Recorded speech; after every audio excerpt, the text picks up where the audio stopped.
Hello बच्चों, चलिए सबसे पहले हम अपने प्रश्न को पढ़ लेते हैं। अपना प्रश्न कुछ इस प्रकार से है। त्रिभुज ABC में सिद्ध कीजिए कि B जमा C घटा A गुणा कोट B बटा 2 जमा कोट C बटा 2 हमारा बराबर होगा 2A कोट A बटा 2 के। तो चलिए सबसे पहले हम प्रश्न की मुख्य अवधारणा की ओर चलते हैं। मुख्य अवधारणा, इस प्रश्न को हल करने के लिए हमें कोट के कुछ साधारण सूत्रों का इस्तेमाल करना पड़ेगा, जो कि इस प्रकार है। हमारा कोट A बटा 2 बराबर होता है वर्गमूल S गुणा S घटा A बटा S घटा B गुणा S घटा C के बराबर। जो दूसरा सूत्र होगा, इसको हम कुछ इस प्रकार से भी लिख सकते हैं। S का वर्ग S घटा A का वर्ग बटा S घटा B गुणा S घटा C गुणा S घटा A गुणा S। इसको हम ऐसे लिख देंगे तो ये हमारे पास हो जाएगा कुछ S गुणा S घटा A बटा, और इसका मान हमें पता है कि हमारा त्रिभुज के बराबर त्रिभुज के क्षेत्रफल के बराबर होता है। माना ये हमारा त्रिभुज का क्षेत्रफल है, तो इसका सूत्र होगा S गुणा S घटा A गुणा S घटा B गुणा S घटा C। तो इसको हम लिख देंगे, ये हमारा हो गया डेल के बराबर। तो इस सूत्र की मदद से हम इस प्रश्न को हल करने का प्रयास करेंगे। तो चलिए हम अपने प्रश्न का बायां पक्ष उठाते हैं। बायां पक्ष, जो कि कुछ इस प्रकार से है।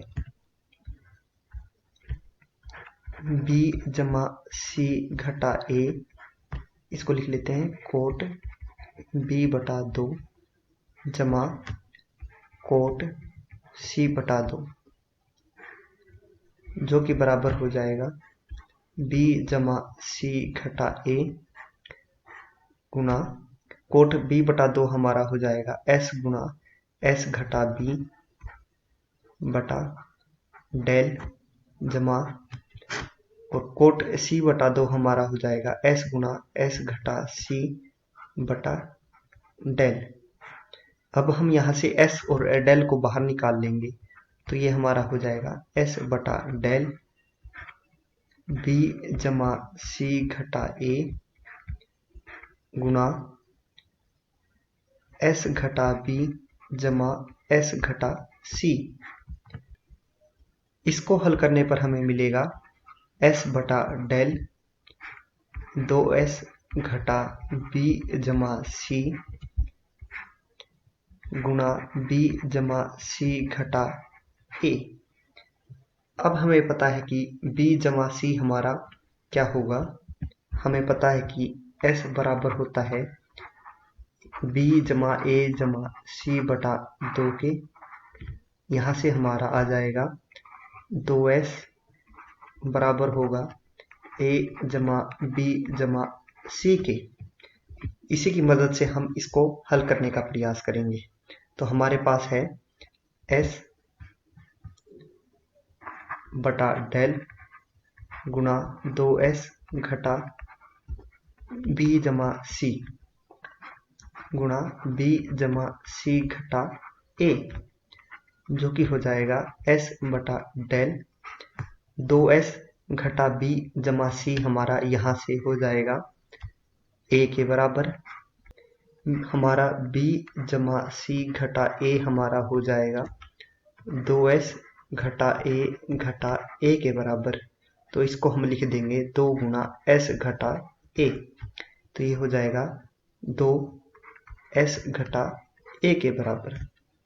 तो इसको हम लिख देंगे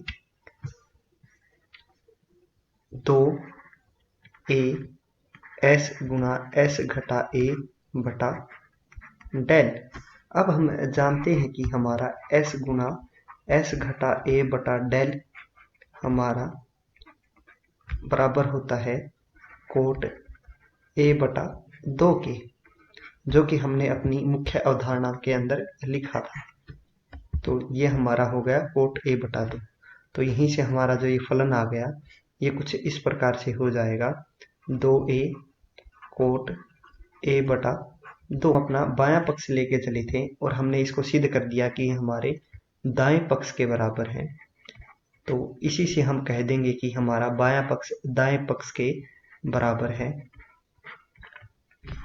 तो हम कह देंगे कि हमारा b जमा c घटा a कोट b बटा 2 जमा कोट c बटा 2 बराबर हो जाएगा 2a कोट a बटा 2 के। इसी के साथ जो हमारा प्रश्न है वो हल होता है। मैं आशा करूंगा कि आपको ये पूरा प्रश्न समझ में आ गया होगा। धन्यवाद।